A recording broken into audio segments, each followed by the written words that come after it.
this is physically possible to do because I'm at work, I'm alone up here, workers down the trail, so let's whip right through this, marking the face of the bow. First of all, I want to say there was a fellow that asked me about rasp marks, farrier rasp marks on the wood. Couldn't see them. I hope you can see this. This is basically it. If you use good technique and you're not sliding it sideways, you're not going to get big rips in it. This is where I was hogging it off using the edge. Not bad. It's sandable. Anyway, got your bow. I have a nice clean edge here. I'm going to first mark reference lines. This is a parallel strip of cardstock. I'm not going to mark the bow all the way along the length with it because when you are steering it and marking along the sides, you can get some anomalies. If you're careful, no anomalies, but I'm going to eliminate that. Number one reference mark. Put the center in the center of the handle because I just went through and lined up my tips. So I've got this mark, I've got this mark on the side. You can see where that is. Now I'm going to line up my tip here. Well, actually, you know what?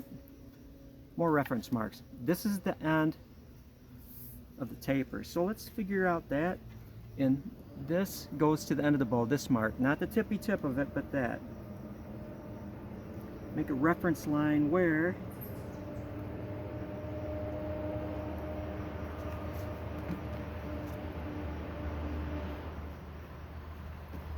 that, do it on the other side. And I wound up drawing my rough lines with this, and so they are lined up through the center because again I'm going to put a bend in the tips, and so using the rough reference lines and getting down near them, I was pretty precise, so it's good enough. If I'm off a little bit, it's not going to affect deflex or recurve. So I've got this at the end of the taper, I've got the edges. So here's what I'm going to do. I'm going to grab my Scribe-O-Matic. I'm going to mark the parallel line with this. And I'm going to get this set. There we go.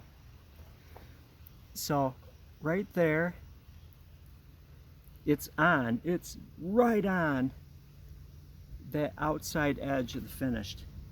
First I want to make sure I'm okay, I'm going to do it on this edge. I like this edge. I like it curved through here. I like it right there. See again? Okay, it's right on. Everything is centered. And I'm going to take this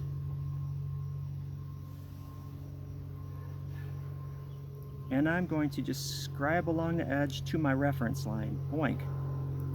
Do it once. And I'm using a pen, not a pencil, because it's consistent and it's not going to wear out. Scribe that along the end. Make it darker if I want.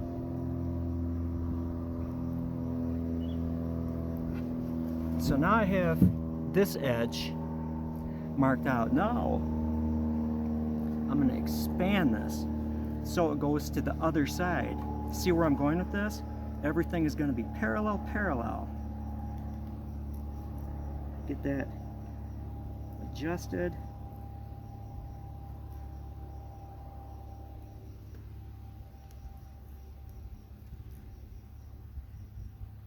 It's right on. Well,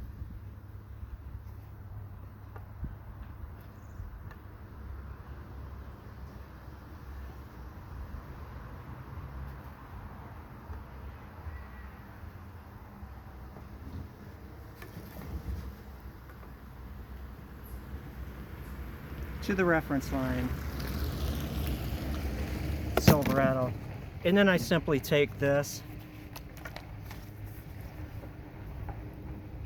so it goes to these and then just trace out having this tip right here. Got to go to work. I actually accomplished my goal. Have a good one. Thank you for watching. Hope I answered some questions that you can use this in multiple ways, not only marking out the face but also the thicknesses, which I'm going to get to. Handy tool. I know it's not primitive, but I use an orbital disc sander a lot to work things right down to the lines. Hey, you know it works? Many ways to skin a cat. Bye.